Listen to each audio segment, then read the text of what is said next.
And as I started going, I should probably mention that the church was 3 hours from where I lived, so I had a lot of time to think.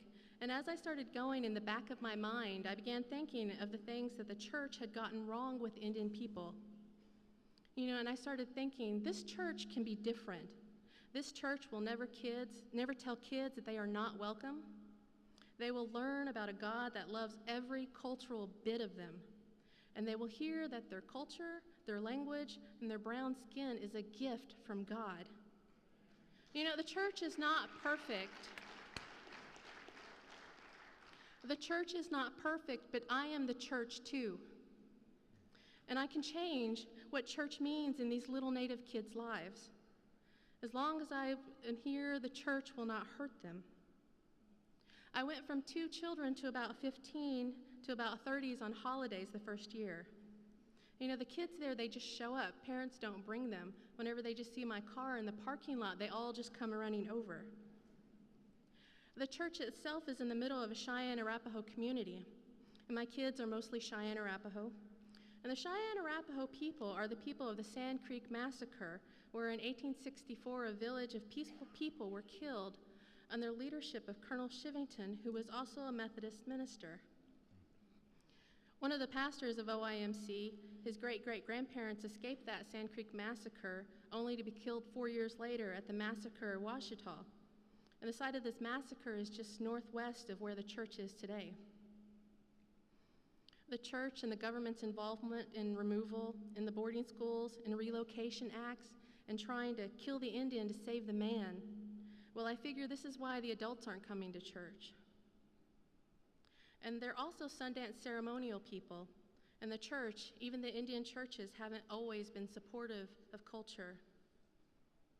But I like to think that what goes on there, what goes on with the kids, that they are learning of a God who thinks they are special and extraordinary, what goes on there is helping undo the past. I still think of what that Jewish man said, even God cannot undo the past. And I agreed with him at that time, but I'm starting to think that perhaps there is a way that we can undo the past.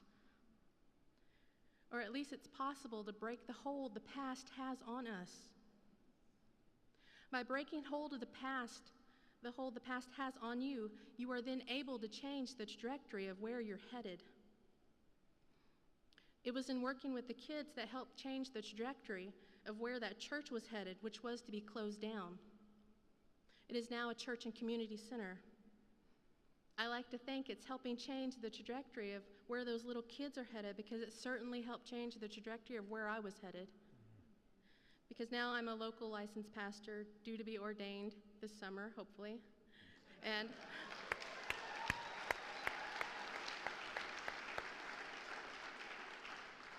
And I'm a church and community worker, which is a missionary for the United Methodist Church. And in the midst of it all, I forgave the church. And I'll be honest with you, I was a little disappointed when I realized it, because I intended to hold a grudge just a couple of more years. But it's not there, that stiffness, the hardness that was inside of me, it's gone. And I think what helped it go was that I kept thinking that I am the church too, and I can do something different. All of you sitting here today, you're the church too, and you can do something different as well. And the church so badly needs something different. Jesus' ministry was about love, and ours should be too.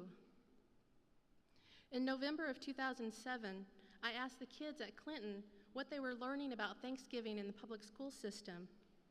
They had told me that they were told that the Pilgrims saved the Indians because the Indians were sick and could not help themselves, and I was furious when I heard this story.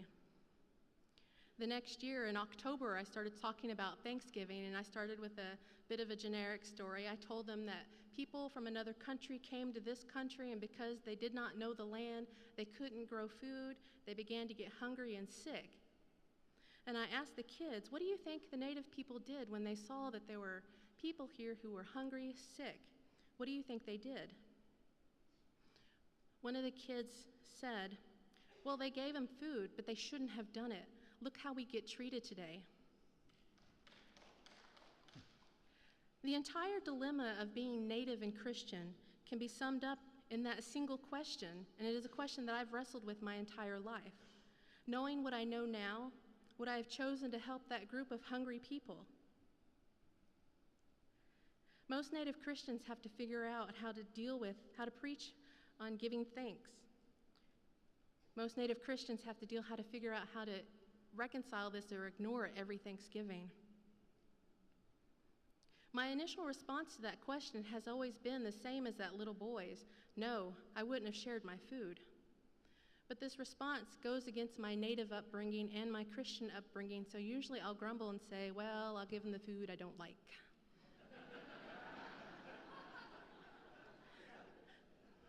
But when that little boy had spoken, his eyes were so bitter that I knew I couldn't give him a flip response.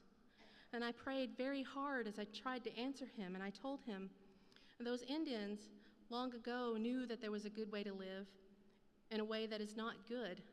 And despite everything that happened later, they chose the good way to live. This is what God expects of us. This is how God expects us to live our lives. Then, of course, we had to go in and talk about the Christians today who don't live like that. The Christians who don't live as God expects us to live. You know, I asked those kids to choose the good way to live in the face of racial discrimination, of institutional racism, and I know I am asking them to do something that is hard. It is a burden too great for any child to have to bear. Choosing love means picking up a cross of racial injustice so they do not get eaten alive with bitterness. Church, we need to do something different before children get eaten alive with bitterness, because it's not just Native children that are in danger. I encourage you to learn our church's history and struggle with it.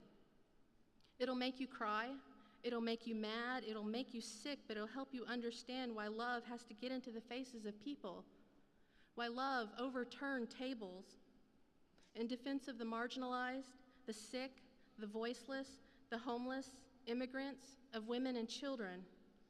When you love, you follow the example of Jesus. People will get angry, the church will get upset, and love may even get people to plot death and carry it out. But no matter what happens later, choose the good way to live. Choose love. Church, choose to do something different. This is what God expects of us.